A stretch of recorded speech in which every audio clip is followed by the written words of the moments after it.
Hello to the National Community Reinvestment Coalition and all of you who are here today. Thank you for inviting me to join you in this conference. I want to give a very special shout out to Jesse Van Toll, to John Taylor, to Bob Dickerson, to Katie Crosby. Thank you all for your incredible partnership. NCRC does powerfully important work to create opportunities for people, to champion fairness, and end discrimination in lending, in housing, and in business. And I just want to say a big thank you to all of you for all that you do. For far too long, our government hasn't been working for most people.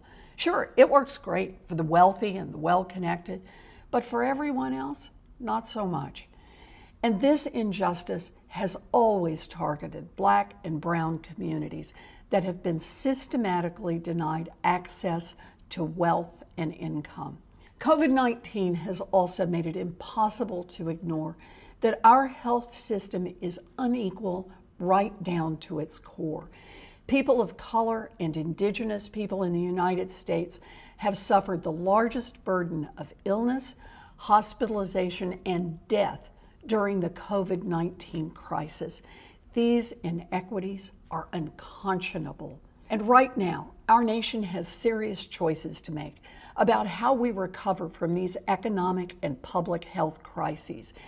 We can decide to prioritize making this recovery a racially just recovery. We have to make different choices as a nation, and it starts by reframing what a strong economy looks like. When the overall unemployment rate drops, but remains higher for families of color, that is not a strong economy. When more young white families are buying homes, but the median young Black family has a total wealth of only $600, that is not a strong economy. We have to stop allowing the economic well-being of people of color to be expendable. We have to start by asking questions about racial disparities in our economy and build our solutions from there. The America we want to be is an America that lifts all of us, an America that creates opportunities for all of us. The more inclusive our economy is, the more prosperity we can build together. The way I see it, we've got a lot of work to do to make that happen. We've got to root out corruption in Washington by breaking up the influence of rich folks who make their voices heard over everyone else's. And we've got to make sure that billionaires and big corporations pay their fair share. We've got to root out the systemic racism that has long plagued our country, which has locked people of color out from economic prosperity. And we've got to fight for a more inclusive middle class that gives every American a fighting chance.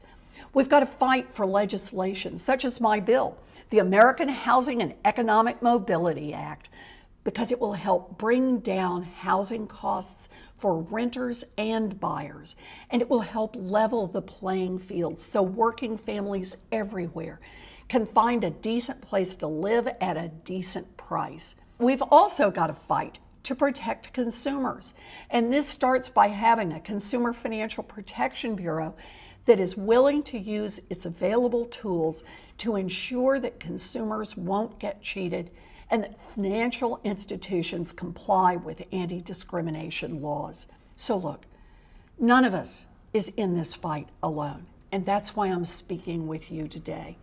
If we all make our voices heard, we can take power away from the wealthy and well-connected in Washington, and we can put it back where it belongs, in the hands of the people. So to all of you who are here, I'm grateful for all that you do and all that you will do. Please keep up the great work. We're counting on you. People across this country are counting on you.